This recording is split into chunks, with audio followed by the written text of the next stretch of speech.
मतलब मीठा जल आप कभी इसका प्रैक्टिकल करके देखिए, इतना अच्छा जल है कि आपका ये आरओ जो है ना ये सब फेल हो जाएगा। उसका टीडीएस की जो पानी जांच करते हैं टीडीएस आरओ में, उसका भी बिल्कुल मिनरल वाटर है, बिल्कुल शुद्ध। और पानी अगर वो पिए तो कभी गैस तो बना ही नहीं सकता। बारिश का जल इतना स्वच्छ इतना निर्मल रहता है। लेकिन अगर वही जल जब तक ऊपर है बाल्टी में आ गया तो निर्मल है, और जैसे ही मिट्टी में गया तो भूमि गिरत माया लपटा, जैसे भूमि पे गिरते ही उसे मिट्टी लपेट लेती है कि मैला मटमैला हो जाता है। वैसे ही मनुष्य जीव जब माँ के गर्भ में रहता है तो बिल्कुल स्वच्छ और निर्मल रहता है। और जैसे ही माँ के गर्भ से हम आए, अच्छा जब तक माँ के गर्भ में तब तक कोई हमारी रिश्तेदारी किसी से नहीं है। और जैसे ही पृथ्वी पे आए कि सारे रिश्ते हमारे बन गए। भूमि गिरत माया लपटानी, माया पकड़ लिया। ये हमारे पापा हो गए, ये हमारी मम्मी हो गई, ये हमारी चाची हो गई, ये हमारे चाचा हो गए, ये मम्मा, ये पापा, तमाम रिश्ते जुड़ जाते हैं। जैसे मनुष्य माँ के गर्भ से आया कि सारे रिश्ते जुड़ गए। उससे पहले कोई रिश्ता था क्या? उससे पहले कोई रिश्ता नहीं था। और जैसे ही जीव भूमि पे आए सारे रिश्ते जुड़ जाते हैं। तब अब कहते भी है माया से कैसे छूटे, तो कहते हैं कि माया को सब कोई भजे, माधव भजे न को, जो कदापि माधव भजे माया चेरी हो। जो माधव का दास बन गया माया उसकी दासी बन जाती है। अब सुखदीप कहते हैं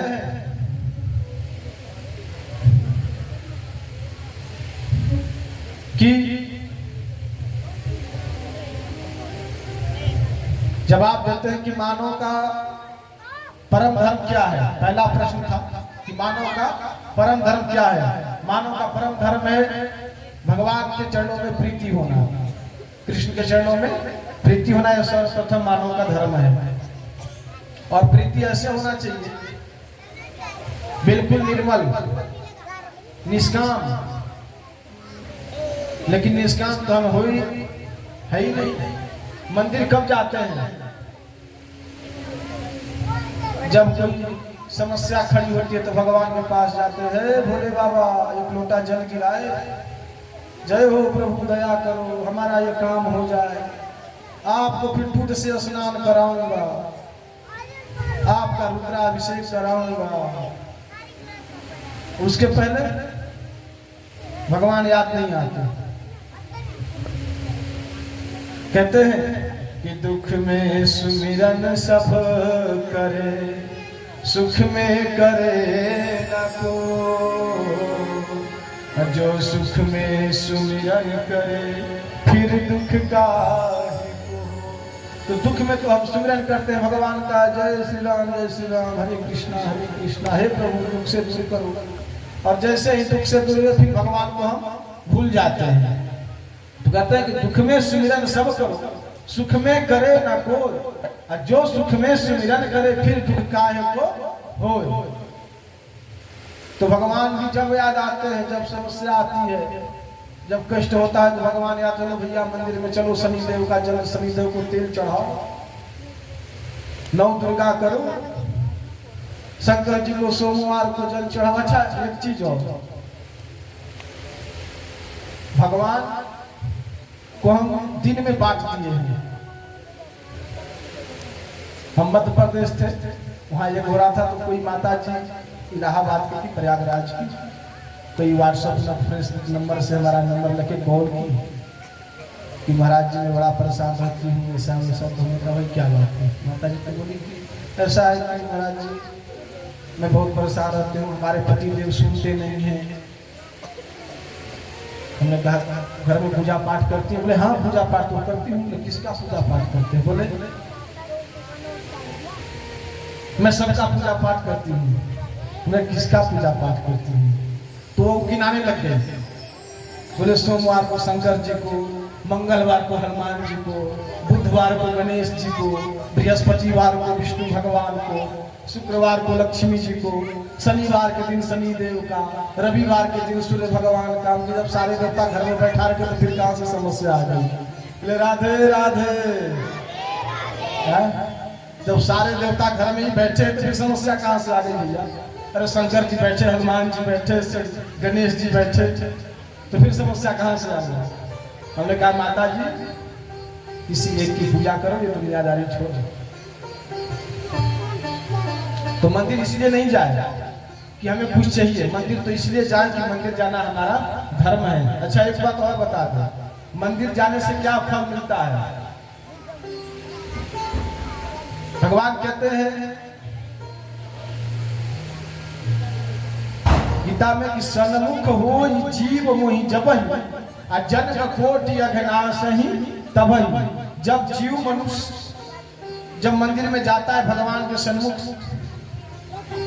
तो भगवान कहते हैं सन्मुख हो जीव मोहि जबहि, यानी हमारे सामने जब जीव आता है तो सन्मुख हो जीव मोहि जबहि। जन्म कोटि, इस जन्म के नहीं, कोटि जन्म के, जन्म कोटि अघनासहि तबहि, यानी तुम्हारे जन्म जन्मांतर के पाप उसी समय उसी वक्त नष्ट हो जाते हैं। लेकिन हम मंदिर जाए तो, अच्छा मंदिर भी जाए,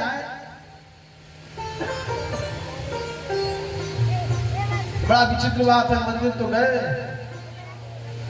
हम मंदिर जा रहे हैं, मंदिर में प्रवेश भी कर गए, सोच रहे हैं घर की अरे गैया लगी कि नहीं, रसोई में भी रोटी बनाना है, ये कर रहा है, वो ऐसा बोल रहा था, वो ऐसा कह रहा था। अरे भैया कम से कम 10 मिनट तो भगवान के लिए पास बैठो, तो भगवान का होकर बैठो। आपको 24 घंटे में जितना समय मिल जाए, अगर भगवान के सामने गए, मंदिर में गए, तो उतना समय एकदम निश्चित निसंकोच होकर भगवान को समर्पित करना चाहिए। अब दूसरा है प्रश्न था कि मंदिर में जाते हैं तो भाई कोई कहता है दुर्गा जी बड़े हैं, कोई कहता है शंकर जी बड़े हैं, ये किसकी पूजा करें? तो सूत जी कहते हैं देखो, जैसे एक वृक्ष है, उस वृक्ष में हजारों डालियां होती हैं, लाखों पत्ते होते हैं, करोड़ों फूल होते हैं, लेकिन क्या एक एक पत्ते पर अगर हम जल दें तो सक्सेस होगा? अगर हम जड़ में जल देते हैं तो सारे तक पहुंच जाएगा, फूल को भी पहुंच जाएगा, डाल को भी पहुंच जाएगा, पत्ते को भी पहुंच जाएगा। लेकिन अगर हम कहें कि नहीं नहीं हम तो वहां से जल नहीं देंगे, हम तो ऊपर देंगे पत्ते के ऊपर, तो पहुंचेगा क्या जड़ तक? तो मूल जड़ कौन है? कृष्ण। सारे देवी देवताओं का मूल जड़ कौन है? कृष्ण। इसलिए बस कृष्ण की पूजा करो, सम्मान सबका करना चाहिए, सम्मान सबका करें, पूजा सबकी करें, लेकिन निष्ठा एक में हो। जैसे आप समझो गंगा जी हरिद्वार गए, गंगा जी इस पार जाना है, वहां 50 नाव खड़ी है, तो किसी एक नाव में बैठेंगे तो पार लगेंगे कि 50 नाव में भटकते रहेंगे तो पार लगेंगे? किसी एक नाव में यदि हम बैठ जाए तो पार लग सकते हैं, लेकिन सोचे कि नहीं नहीं कभी इस नाव में बैठे, नहीं नहीं ये अच्छा नहीं है उसमें बैठे, तो ये सोचते सोचते पता चले पूरा समय निकल गया और हम जहां के तहे रह चुके हैं। इसलिए एक नाव में बैठो और पार लग जाओ। इसलिए भगवान से पूजा सबकी करो, सम्मान सबका करो, आदर सबका करो। भगवान दुर्गा शंकर जी को जल चढ़ाओ, शंकर जी के जल चढ़ाते हुए कहो कि हे प्रभु हे महादेव, आप हमारी पूजा स्वीकार करें और मुझे यही कृपा करें, मुझे कृष्ण के प्रति मेरी भक्ति और प्रेम बढ़े। दुर्गा जी को पूजा करो तो यही माता से प्रार्थना करो कि भगवान कृष्ण के चरण में हमारी और प्रीति बढ़े। कहते एक साथ है सब सदे, सब साथ है सब जाए, एक के साथ है सब जाए। लेकिन अब जैसे इतने लोग बैठे हैं, विचार करो छोटी सी बात, अब इतने लोगों से मैंने कह दिया भैया एक माला ले आया, एक माला की आवश्यकता है, मैंने इतने लोगों से कह दिया। अब कोई ने सोचा चलो भाई इतने लोग में हैं तो कोई जरूरी थोड़ा कि हम ले जाएं, भाई और लोग हैं और ले जाएंगे। पता चले वो ले आए, वो हम नहीं ले आएंगे तो क्या होगा, वो ले आएंगे भाई, इतने लोगों से तो बोल रखे हैं, कोई हमें तो रखे हैं अकेले के लिए। पता चले कि लास्ट में कोई नहीं लाया। और अगर किसी एक व्यक्ति से कह दो भैया ये आपकी जिम्मेवारी है, आपको लाना है, तो वो कहेगा कि नहीं भैया पंडित जी हमें बोल रखे हैं और हमें ही लाना है, इसलिए उसकी जिम्मेवारी है। तो इसीलिए भगवान में भी जाते हैं तो कभी उनसे कभी उनसे कभी उनसे, अरे एक से निष्ठा करो, एक से प्रेम करो, बस उसी में कल्याण है।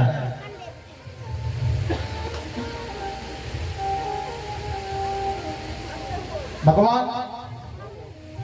तीसरा प्रश्न था कि भगवान का नाम अजन्मा है तो जन्म क्यों लिया? भगवान कभी जन्म नहीं लेते, भगवान का अवतार होता है। कहते हैं कि जब जब होई धर्म की हानि, जब जब होई धर्म की हानि, बढ़ी असुर अधम अभिमानी, जब जब होई धर्म की हानि, बढ़ी असुर अधम अभिमानी, तब तब धरि प्रभु विविध शरीरा, हरि है कृपा निधि सज्जन वीरा, तब तब धरि प्रभु विविध शरीरा, हरि है कृपा निधि सज्जन वीरा, जब हो।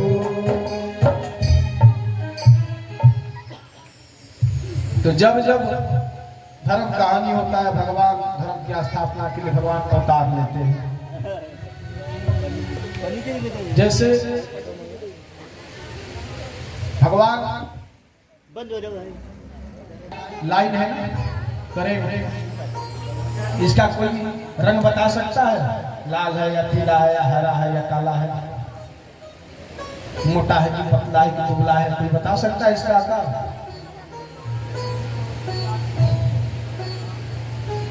अब लाइट है तो ये हमें कैसे पता चले कि लाइट है? तार में करंट आ गया, ये कैसे पता चले? तो जब तार बल्ब से जुड़ जाता है, पंखे से जुड़ जाता है तो हमें हवा देता है, और बल्ब से जुड़ जाता है तो प्रकाश देता है, तो हमें अब छूने की आवश्यकता नहीं, चेक करने की आवश्यकता नहीं, समझ में आ जाएगा कि लाइट है। उसी तरह पूरा ब्रह्म निर्गुण है, और जब वही निर्गुण ब्रह्म राम और कृष्ण के रूप में प्रकट होता है तो हमें लगता है कि भगवान है। अब जैसे अगर करंट है और करंट अगर बल्ब से जुड़कर प्रकाश हमें न दे तो फिर किस मतलब का, किस कारण का हमें उससे प्रकाश तो होना चाहिए। तो उसी तरह भगवान भी निर्गुण ब्रह्म कहते हैं कि जो शेष महेश, शेष गणेश महेश दिनेश जाए निरंतर ध्यान, कोई परब्रह्म किसी के ध्यान में नहीं आता। शेष गणेश महेश सुरेश जाए निरंतर ध्यान, और जब वही परब्रह्म जब प्रकट होता है राम कृष्ण के रूप में, ताही नहीं लगी छोहरिया छछिया भर छाछ पे नाच नचावे। जब भगवान कृष्ण बाल रूप में जब प्रकट हुए तो गोपियां कहती है कन्हैया तुझे ताजो ताजो माखन खवाऊं कि जरा ठुमका मार मार के नाच। तो वही ब्रह्म छाछ के लिए माखन के लिए ठुमका मार मार कर नाचता है। तो अब प्रकट है किसी के, अच्छा किसी को राम जी अच्छे लगते हैं, किसी को हमारे नटखट खलिया कृष्ण जी अच्छे लगते हैं। राम जी बेचारे सीधे साधे, जहाँ देखो वह सीधे साधे धनुष बाण, सीधे साधे खड़े, नाम भी कितना सीधा राम, कोई भी बोल दे राम, नाम भी कितना सीधा, और जहाँ मिलेगा वहां सीधे सीधे मिलेंगे। और हमारे कन्हैया ये तीन जगह से ट्रेनिंग खड़ा रहते हैं, कहीं सीधे नहीं मिलेंगे। और नाम भी बड़ा टेढ़ा है इनका, कृष्ण। वो कहो तो पूरा जीव में उठ जाए, कृष्ण। कोई तो किशन कहता है, कोई किशन किसना कहता है। कृष्ण कहने में भी बड़ा जोर देना पड़ता है। बोले राधे राधे। अच्छा, कथा समझ में आ रही कि पंडित जी बस ऐसे कह रहे हैं? आ रही है? अरे जोर से आ रही है ना? नहीं कहीं पता चले भैया पंडित जी ऐसे ऐसे कहते लगे, सिर के ऊपर से निकल गया, पंडित जी को पता नहीं चला पंडित जी क्या क्या कथा कहते हैं। कथा समझ में आनी चाहिए। तो वो अपना किसी को राम जी अच्छे लगते हैं, किसी को कृष्ण भगवान, तो किसी को फक्कड़ बाबा भोले बाबा अच्छे लगते हैं। भाई जिसकी जिसमें रुचि। अब किसी को रोटी में आनंद आता है, किसी को पराठे में, तो किसी को पूरी में आनंद आता है। जिसकी जैसी रुचि, जिसका जैसा स्वाद। हरि व्यापक सर्वत्र समाना, प्रेम से प्रकट हो ही मैं जाना। प्रहलाद जी का निष्ठा खंभे में हो गया, तो प्रहलाद जी ने भगवान नरसिंह को खंभे से प्रकट कर दिया। जहां आपकी निष्ठा पुष्ट हुई वहीं से भगवान प्रकट हो जाएंगे। अब ये 84 लाख योनि भटकने के बाद तो मानव जीवन का प्राप्त होता है, और यही एक मानव जीवन है जिससे कि आवागमन की छुट्टी हो सकती है। ये बार बार जो मरना और जीने का चक्कर है, पुनरपि जननम पुनरपि मरणम पुनरपि जननी जठरे शयनम, इससे कहां से छुट्टी मिलेगी? इसी से छुट्टी मिलेगी। एक ताला है मोक्ष का, और उसमें 84 लाख चाबी है। तो 84 लाख चाबियों में यही मनुष्य का जो चाबी है, यही एक ऐसा अच्छा फिट बैठता है जिससे कि मोक्ष की हम प्राप्त कर सकते हैं। और जो मानव जीवन पाकर भी इस मोक्ष को प्राप्त नहीं किया, फिर तो ऐसे जीव धारण करना ही धिक्कार है। अब सुखदेव जी कहते हैं, सुख जी महाराज की आगे की कथा बताते हैं।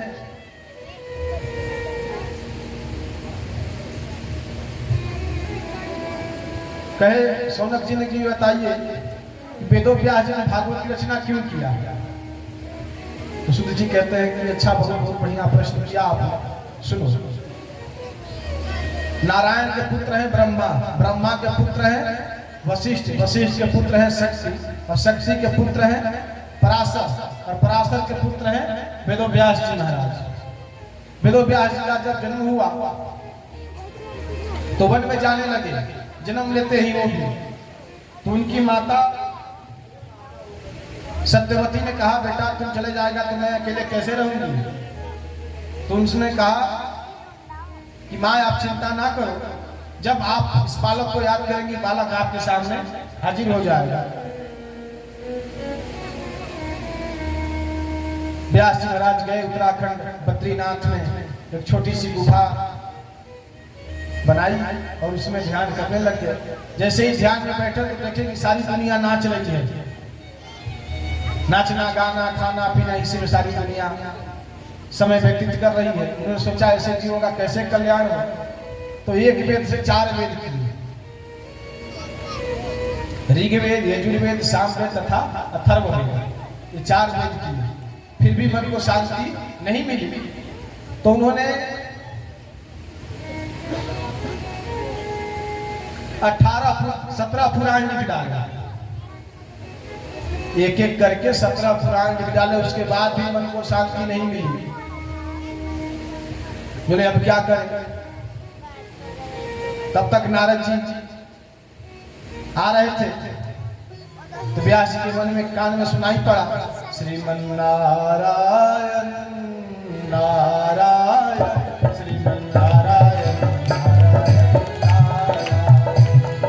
नारायण।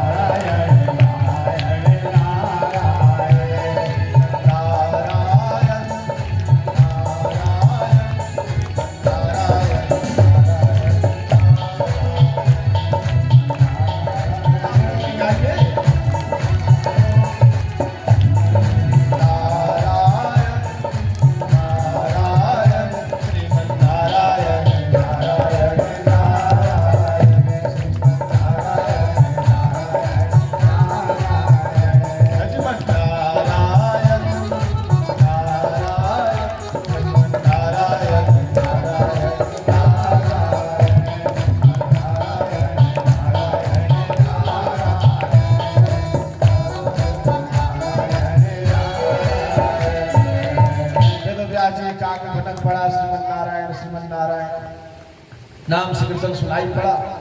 तो व्यास जी के पास गए। नारद जी ने कहा महाराज आप इस तरह से चिंतित क्यों लटकाए बैठे हो? तो व्यास जी ने कहा क्या बताऊं, मैंने एक वेद से 4 वेद किया, एक एक करके 17 पुराण लिख डाले।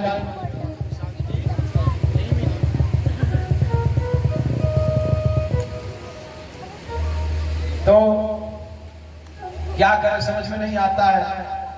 तो नारद जी ने कहा महाराज मन की शांति तो तब मिलेगी जब आप भागवत महापुराण का रचना करेंगे। व्यास जी ने कहा देखो मेरे अवस्था हो गया है, बूढ़े हो गए, अब कोई कुछ करने का मेरी हिम्मत नहीं करता, मेरे से अब नहीं होने वाला। तो नारद जी ने कहा देखो महाराज संतों का आश्रय ले लो, कोई बड़ी बात नहीं है। संतों का जो आश्रय ले लेते हैं ना, बड़ी बड़ी समस्या चुटकी में हल हो जाता है। और मैं उसका प्रमाण हूं। नारद जी ने कहा कि मैं उसका प्रमाण हूं। संतों का आश्रय लेकर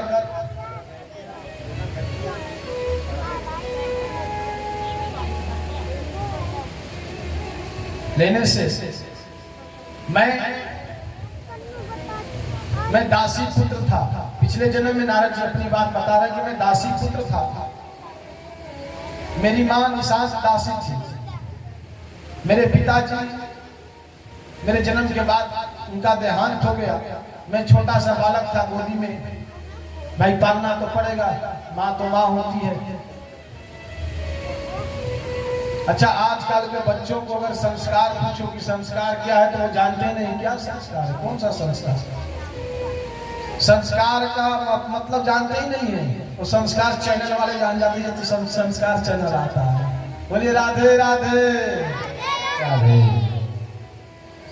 देखिए अगर माँ चाहे ना, माँ यदि चाहे तो अपने पुत्र को चोर बना दे, माँ चाहे तो डाकू बना दे, माँ चाहे तो भक्त बना दे, माँ चाहे तो विद्वान बना दे, माँ चाहे तो साधु बना दे।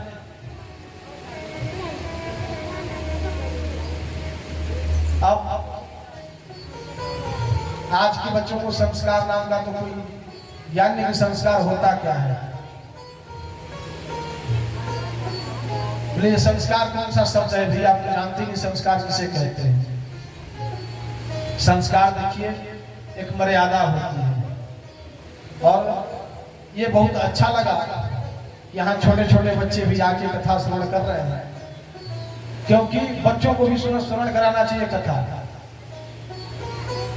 क्योंकि ज्यादा न समझ में आए, थोड़ा बहुत भी समझ में आए, लेकिन उसका फल तो उसको मिलेगा। कोई गलत जगह तो नहीं बैठा, कहीं खेल में तो समय नहीं बर्बाद किया। आपके साथ कथा पंडाल में भागवत जी के सामने में बैठ के कम से कम इतना समय तो व्यतीत किया।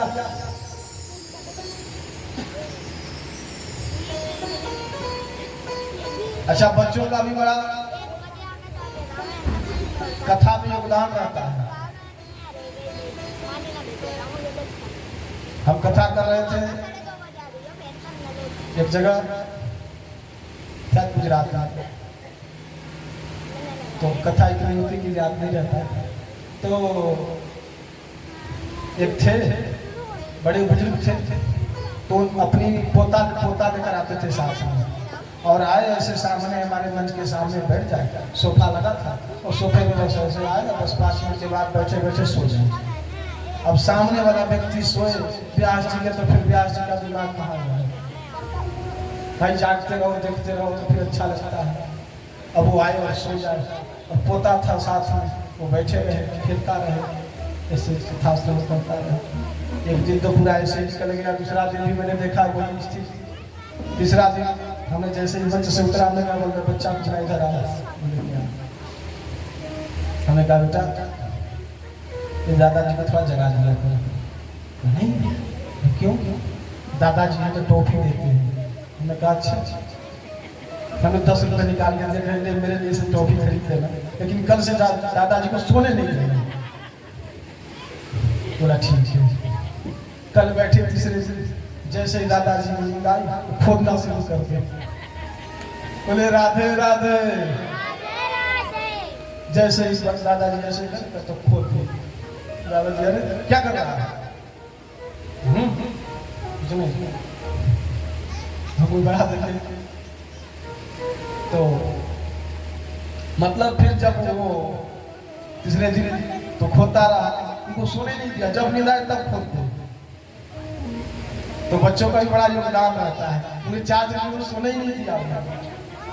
लास्ट दिन मेरे से पूछे महाराज जी कुछ आप बोले थे क्या? आप कह दी उसको 10 रुपये दे दिया करने से मन सुन सकते हैं क्या? मेरे तरफ से 10 रुपया रखें दादा टोपी खा लेना, दादाजी को सोने नहीं देना। तो बच्चों का भी बड़ा योगदान रहता है। संस्कार देखिए, अब नारद जी कहते हैं कि मेरी माँ किसान दासी थी, पालना तो बच्चों को जरूरी है, भाई पिताजी रहे नहीं तो लालन पालन कैसे हो? तो गृहस्थ संतों के पास गई और कही संतों से महाराज अपने आश्रम में हमें रख लीजिए और हमें बस 2 टाइम का भोजन दे दिया करिएगा, हम जो आप काम कहेंगे वो कर लिया करेंगे। तो संत का हृदय तो एक के समान कोमल होता है, उन्होंने कहा जाओ और घर में ऋषि पत्नियां हैं, जाकर उनसे बात कर लो।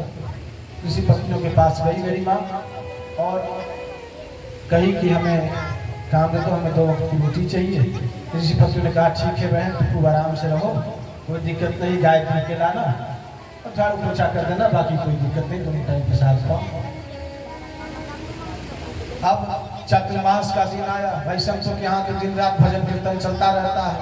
चातुर्मास का समय आया, बाहर से महात्मा लोग आए, गृहस्थ आश्रम पे रुके, वहीं गृहस्थ महात्माओं के आश्रम पे 4 महीने चतुर्मास की तो डेली सत्संग चलता था। तो मैं भी गोदी में बैठ के, मेरी माँ मुझे लेकर जाती थी, मुझे भी कथा सुनाती थी और कथा श्रवण करके मैं इस निष्कर्ष पे पहुंचा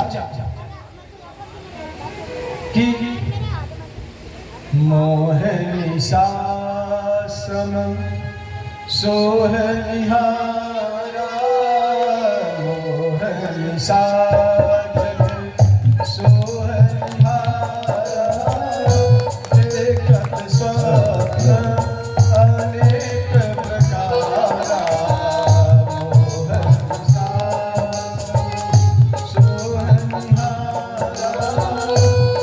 देखत स्वप्न अनेक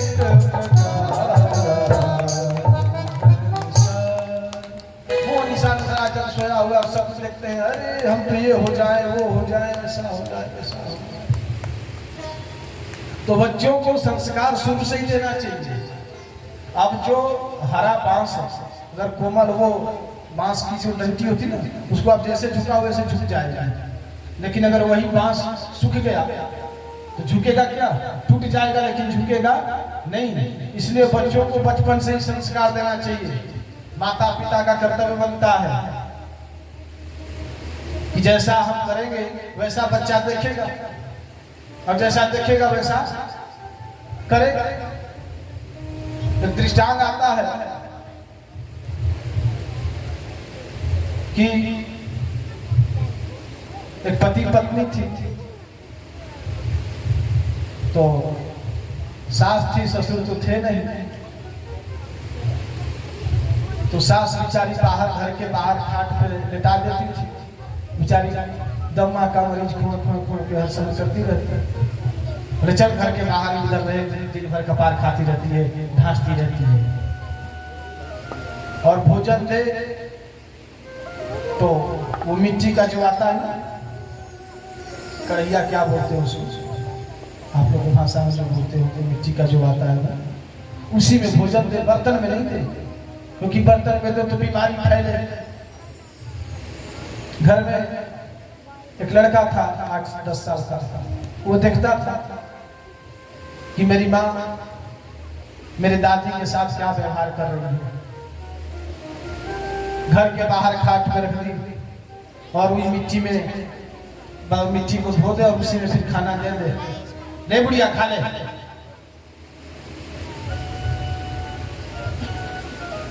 बेचारी रोती क्या करे, ये जाए दादी के पास। देखिए दादी और पोते का बड़ा प्रेम होता है, बड़ा स्नेह होता है। तो दादी बाबा होते हैं ना, पोतों से बड़ा प्रेम करते हैं। तो देखे बड़ा दुखी हो बच्चा, बेचारी रोने लग जाए, बुढ़िया मिला, फिर भी कुछ कहे नहीं। क्या करे, क्योंकि कहे कहीं बच्चा जाके अपनी मम्मी से कह दिया, बच्चा का तो ज्ञान है नहीं, और कहीं जाके कह दिया तो वो फिर डांटना शुरू कर दे हमें, इसलिए बेचारी चले कुछ बोले नहीं, डर के मारे। अब कलांत में ऐसा समय आया कि बुढ़िया परमपद हो गई, दादी माँ सासू की परमपद हो गई। तो खाट और सब फेंकने लगे, वो मिट्टी का जो था वो भी फेंकने लगे। तो बच्चा ने देखिए क्या कहा, बच्चा ने कहा मम्मी ये क्यों फेंक रही हो? बोले बेटा आप क्या करेंगे इसका, दादी तो तुम्हारी रही नहीं, दादी तो तुम्हारी रही नहीं, तब इस खाट का और इस मिट्टी के बर्तन का क्या करेंगे? बोले क्यों, तुम्हें भी तो इस अवस्था में आना है, हमारी जब बहू आएगी तुम भी बूढ़ी हो जाओगी, और जब तुम बूढ़ी हो जाओगी तुम्हें कहाँ रखेंगे, तुम्हें भी इसी खाट पर सुलाएंगे, इसी में खिलाएंगे। सोचिए कितनी बड़ी बात। तब तो बड़ा कष्ट वाली, राम राम बताओ, तुम्हें इतना बहुत गलत कर रही थी। तो जो बच्चा देखेगा वही करेगा।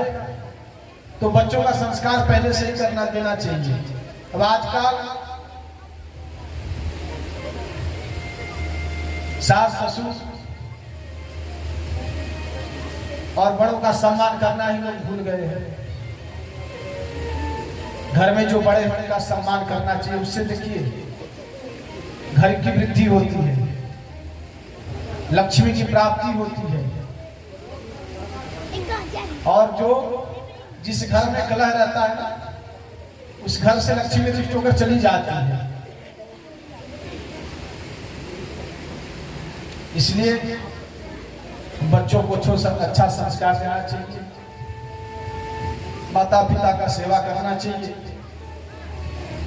अभी आगे भी प्रश्न कथा आएगी, विस्तार से फिर बताएंगे, क्योंकि अभी समय कथा को लेकर चलने का है। तो नारद जी ने कहा कि मुझे भी माँ अपने गोद में लेकर जाती थी, और मैं इस निष्कर्ष पर पहुंचा, संतों का डेली कथा श्रवण करता था। मैंने कहा कि आप एक दिन ऐसा समय आया कि भाई संत लोग के जाने का समय हो गया। तो मैंने संतों के पास गया, बोला महाराज मुझे भी अपने साथ ले चलो। तो संतों ने कहा नहीं बेटा, तुम्हें कैसे ले जा सकते हैं? बोले नहीं हम तो नहीं जानते, तुम मुझे अपने साथ ले चलो, मुझे भी जंगल में भजन करना है। तब तक माँ आ गई। माँ भी कहने लगी महाराज मेरा एक ही बेटा है, इसे कहीं आप मत लेकर जाना, नहीं तो हम किसके सहारे जिए। और इनका नाम संतों ने रख दिया था बेटा बालक रामदास। नारद जी का नाम बालक रामदास। अब कुछ भी हो तो बालक रामदास, बच्चा रामदास बुलाते थे। अब जब जाने का समय हुआ तो रोने लग गए नारद जी। बालक रामदास बच्चा जो था वो रोने लग गया। बोले महाराज कृपा करो हमें भी अपने साथ ले चलो।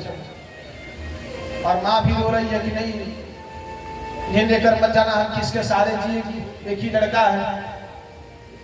तो संतों ने कहा बेटा जब तक तुम्हारी माँ है तब तक माँ की सेवा करो। माँ से और पिताजी से बढ़कर कोई भगवान नहीं होता। सर्वप्रथम गुरु हमारी माँ होती है। माँ ही बताती है कि हमारे चाचा हैं, ये हमारे पापा हैं, ये हमारा भाई है, ये हमारी बहन है। चलना भी वही सिखाती है, बोलना भी वही सिखाती है। तो माँ से बड़ा कोई गुरु नहीं होता और पिता से बड़ा कोई देवता नहीं होता। जो पुत्र अपने माता पिता का सेवा करते हैं उन्हें कोई पूजा पाठ करने की आवश्यकता नहीं, उनको था चारों धाम उन्हीं के चरणों में, माता पिता के चरणों में ही चारों धाम है। श्रवण कुमार का आप लोगों ने खूब कथा सुनी होगी। समय नहीं है, समय के अनुसार समय मिलेगा तो फिर अभी समय है, बताएंगे आपको। तो नारद जी ने की बातें सुनकर ऋषियों ने कहा कि अभी माता का सेवा करो, जब माँ नहीं रहेगी तब तुम चले जाना, भजन करना। बोले कुछ हमें बता दीजिए। तो नारद जी को दे दिए मंत्र, 12 अक्षर मंत्र। बोले ओम नमो भगवते वासुदेवाय का जाप करना। बोले ठीक है। अब एक दिन नारद जी के मन में, जब ऋषि महर्षि जब चले गए, तो नारद जी के मन में एक दिन विचार आया कि मेरी माँ मर जाती है। ऐसा कदापि सोचना नहीं चाहिए, लेकिन ऐसा मन में वैराग्य आ गया था, क्योंकि कहीं भी एक क्षण के लिए दूर होते थे तो तुरंत माँ बोलती थी, अरे बच्चा रामदास कहाँ गया। तो इनके मन में इतनी बड़ी वैराग्य हो गया था, ये सोचे कि जब तक माँ रहेगी तब तक तो भजन करने नहीं देगी। कदापि ऐसा सोचना गलत है माँ के प्रति, लेकिन ऐसे वैराग्य आ गया था मन में, तो क्या करे विचार। एक समय एकदा निर्गता गए दुहंती शिशापति। गाय धोने गई उनकी माँ और सांप ने डस लिया, माँ का देहांत हो गया। नारद जी कहते हैं कि व्यास जी मेरी आंखों से 2 आंसू निकले, दोनों आंखों से 2 आंसू निकले। बोले ये 2 आंसू कैसे निकले। बोले एक निकला गर्म और एक निकला ठंडा। बोले क्यों। बोले देखो, व्यक्ति यदि दुख में रोता है ना तो आंसू गर्म निकलते हैं, और खुशी में रोता है तो आंसू ठंडे निकलते हैं। बोले भैया तेरी माँ मर गई तो खुशी किस बात की, जो तुम्हें 2 प्रकार के आंसू निकल रहे हैं। बोले दुखी तो इस बात का गर्म आंसू इसलिए निकल रहा था कि मेरी माँ इस दुनिया में नहीं रही, इसलिए गर्म आंसू निकल रहे थे, और ठंडा आंसू इसलिए निकल रहा था कि अब भजन करने से मुझे कोई रोक नहीं सकता। अब मैं जाके बद्रीनाथ भगवान का खूब भजन करूंगा। तो ये विचार मन में आए। व्यास जी ने कहा कि मैं गया बद्री और वहां जाके भगवान का भजन करने लग गया और गाने लग गया, ओम नमो भगवते वासुदेवाय।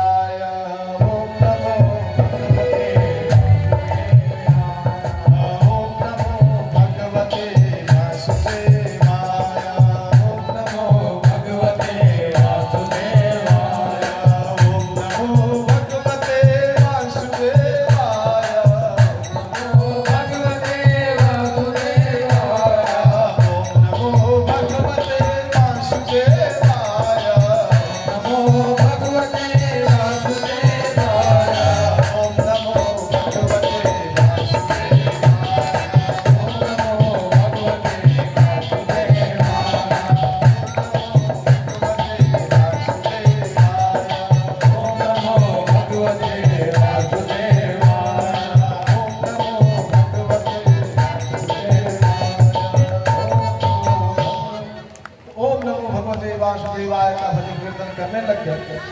नारद जी ने कहा कि मेरे मन में भगवान की थोड़ी सी छवि तो आई, फिर थोड़ी देर में अंतर ध्यान हो गई तो मैं रोने लग गया। तो आकाशवाणी हुई कि बेटा अभी कुछ बाकी है तेरा, ये